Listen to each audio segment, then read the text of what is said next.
दोस्तों, कर्मों का फल अवश्य मिलता है। जैसा कर्म करोगे वैसा फल भी मिलेगा। अगर आप किसी के साथ बुरा करोगे तो आपके साथ भी बुरा ही होगा। परमात्मा के यहाँ देर है अंधेर नहीं। इंसान को अपने कर्मों पर विशेष ध्यान देना चाहिए। वो हर जन्म में अपने कर्मों का भोग करता ही है। कहावत है, जो जैसा बोता है वैसा ही काटता है। इंसान अपने कर्म से बड़ा नहीं होता। जब तक उसकी खुद पर विजय नहीं होती वो कभी बड़ा नहीं बन सकता। पूजा, धार्मिक आडंबर व्यर्थ है। इंसानी धर्म, सात्विक कर्म और मीठे वचन ही जीवन का आधार है। इसी प्रकार से अच्छे कर्म का फल हमेशा सुखदायी होता है।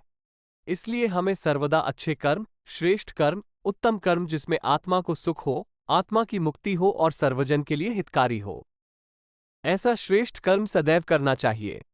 प्रभु महावीर इस संदर्भ में कहते हैं कि आत्मा स्वयं करता है, स्वयं भोगता है। इसी बात को कर्म योगी श्री कृष्ण कहते हैं कि कर्म करते जाओ, फल की इच्छा मत करो। कर्म का फल कोई परमात्मा नहीं देता। व्यक्ति जो करता है वही उसे मिलता है। अच्छे कर्म करता है तो अच्छा फल मिल जाता है, बुरे कर्म करता है तो बुरा फल मिल जाता है। पक्का हुआ आम कभी कड़वा नहीं हो सकता, वो सदैव मीठा ही रहता है। मनुष्य के कब किए हुए पाप का फल कब मिलेगा इसका कुछ पता नहीं। भगवान का विधान विचित्र है। जब तक पुराने पुण्य प्रबल रहते हैं तब तक उग्र पाप का फल भी तत्काल नहीं मिलता। जब पुराने पुण्य खत्म होते हैं तब उस पाप की बारी आती है। पाप का फल, दंड, तो भोगना ही पड़ता है, चाहे इस जन्म में भोगना पड़े या अगले जन्म में। ये देखकर अर्जुन को दुख हो रहा था, लेकिन कृष्ण हंस रहे थे। तब अर्जुन ने आश्चर्य से उनके हंसने का कारण पूछा।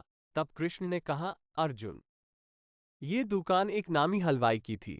उसने अपने इस काम से बहुत धन कमाया था, पर उसका नौकर चाकर और नाते रिश्तेदारों से बहुत गंदा बर्ताव था। वो सभी की बहुत बेइज्जती करता था। ये कुत्ता वही नामी हलवाई है और इस दुकान का वर्तमान मालिक उसी का बेटा है जो अपने ही पिता को पत्थर मार रहा है। ये जो भी इस कुत्ते के साथ हो रहा है ये उसके पिछले जन्मों का फल है। इसी प्रकार से अच्छे कर्म का फल हमेशा सुखदायी होता है।